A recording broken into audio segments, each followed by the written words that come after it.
और भक्ति दोनों का अधिकारत्व तो बताया गया कि ज्ञान मार्ग में तो वही जाए जो अत्यंत विरक्त हो, जो साधन चतुष्ट संपन्न हो, इंद्रियों पर कंट्रोल हो, मन पर कंट्रोल हो, एकदम परमहंस वाली अवस्था हो, तो वो ज्ञान मार्ग पर जाने का अधिकारी है।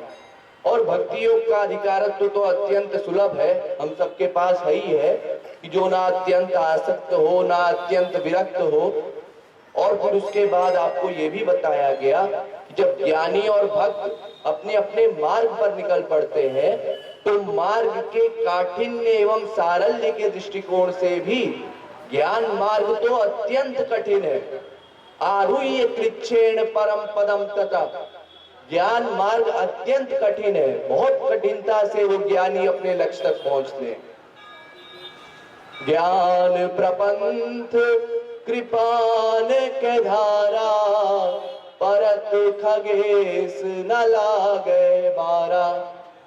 ज्ञानियों का पतन हो जाता है अपने मार्ग पर चलते चलते, और भक्त का क्या हाल है? भक्त का पतन नहीं होता। क्यों? क्योंकि भगवान चैलेंज करते हैं कि ना मैं भक्त प्रणश्यति ताते नाश ना होय दास कर, विकर्म यक्षोत पतितम कथमचित् दुन्नोति सर्वम हृद सन्न निविष्टा। यानी भगवान कहते हैं मेरे भक्त का नाश नहीं हो सकता, मेरे भक्त का पतन नहीं हो सकता। भगवान खुद भक्त का योगक्षेम वहन करते हैं, क्योंकि भक्त तो बेचारा शरणागत है, भगवान की जिम्मेदारी है, उसने तो अपनी शरणागति कर दी है, तो इसलिए भगवान की जिम्मेदारी होगी।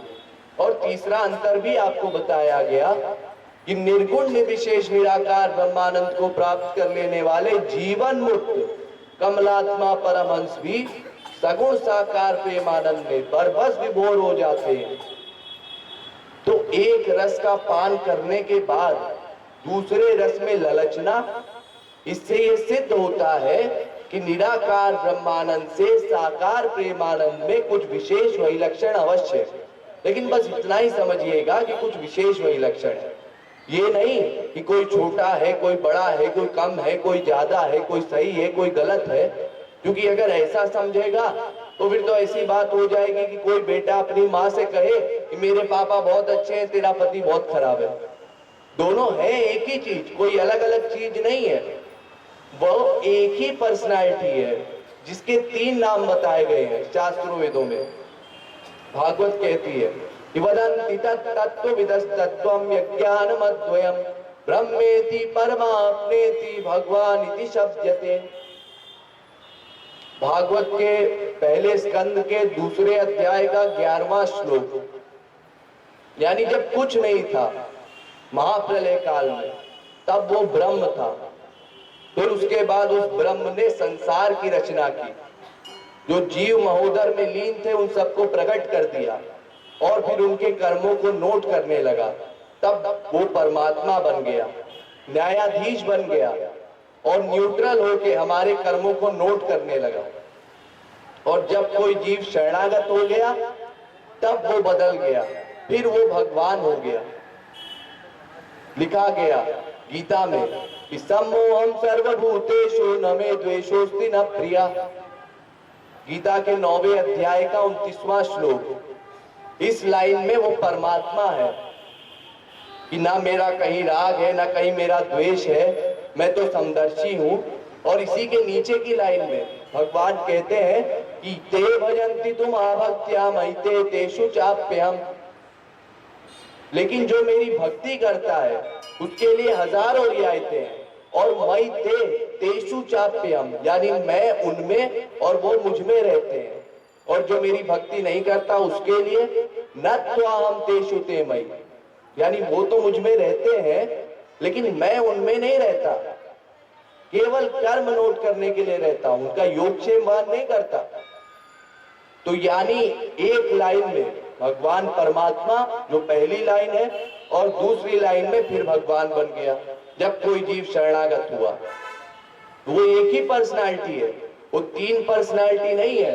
एक मेवा द्वितीयो नास्ति ब्रह्मणे न नास्ति किंचित, वो एक ही पर्सनालिटी है। उसी को ब्रह्म कहते हैं, उसी को परमात्मा कहते हैं, उसी को भगवान कहते हैं।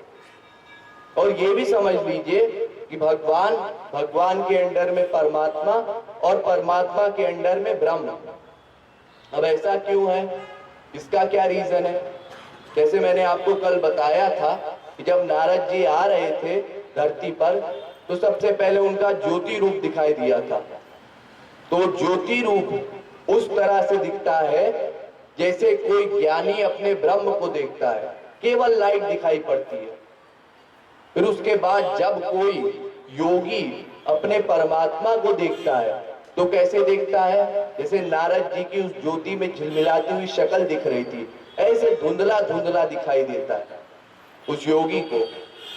और भक्त कैसे देखता है भगवान को? जैसे भगवान की मूर्तियां देखते हैं ना, जैसे नारद जी जब आ गए पृथ्वी पर, हाथ पैर भी है, आंख भी है, मुंह भी है, कान भी है, पूरा शरीर है, उस तरह से एक भक्त देखता है भगवान को, पूरा शरीर। तो इस प्रकार से ये कहा गया कि सबसे ऊपर भगवान, भगवान के अंडर में परमात्मा और परमात्मा के अंडर में ब्रह्म। ऐसा क्यों? इसका भी एक सीधा सा लॉजिक है। आप लोगों को मैंने बताया था भगवान का एक बहुत सुंदर नाम है सच्चिदानंद। वही 3 शब्दों का बना हुआ, सत प्लस चित प्लस आनंद, और इसको इसी क्रम में बोला जाता है। जो सच्चिदानंद शब्द है उसको कोई चित सत आनंद नहीं बोलता, आनंद सच्चित नहीं बोलता, सत आनंद चित नहीं बोलता। इसको इसी क्रम में बोला जाता है। क्यों बोला जाता है? वो इसलिए बोला जाता है क्योंकि सत, सत से ऊपर चित और चित से ऊपर आनंद। इसलिए जब सत का लय चित में हो जाता है तो लोग शॉर्ट में बोल देते हैं चिदानंद। चिदानंदमय देह तुम्हारी, विगत विकार जान अधिकारी। यानी सचित में अंडरस्टूड है, वो उसके अंडर में आ गया। और उसी प्रकार से आनंद सबके ऊपर है। वेद में एक ही नाम भगवान का सर्वत्र पाया जाता है, आनंदो ब्रह्मेति विजानात्। तैत्तिरीयोपनिषद की 3री बल्ली का 6वां अनुवाक, यानी वो आनंद नाम पाया जाता है। रसो वैसा रसग्वम हेवाय लब्धानंदी भवति। तैत्तिरीयोपनिषद की 2री बल्ली का 7वां अनुवाक, उसी का नाम आनंद है। तो आनंद, आनंद के अंडर में फिर चित और चित के अंडर में सत। तो उसी प्रकार से भगवान, भगवान के अंडर में परमात्मा और परमात्मा के अंडर में ब्रह्म। इसका रीजन आपको ये बताया गया कि क्योंकि भगवान के सत स्वरूप का नेचर है कर्म, चित स्वरूप का नेचर है ज्ञान, और आनंदम स्वरूप का नेचर है भक्ति। इसलिए क्रम बन गया कि भक्ति, भक्ति के अंडर में ज्ञान और ज्ञान के अंडर में कर्म।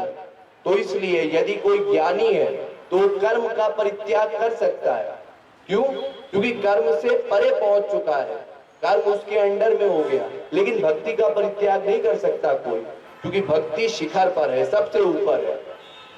विकर्म यच्चोत पतितम कथम चिद्दुन्नोति सर्वम हृदि सन्न निविष्टा। कर्म की हो स्वरूप चीने ज्ञानाग्नि सर्व कर्माणि भस्मसात् कुरुते तथा। यानी जो ज्ञानी है वो कर्म का परित्याग कर दे एक बार, क्योंकि कर्म से परे पहुंच चुका है। लेकिन भक्ति का परित्याग नहीं कर सकता, भक्ति उसको करनी पड़ेगी।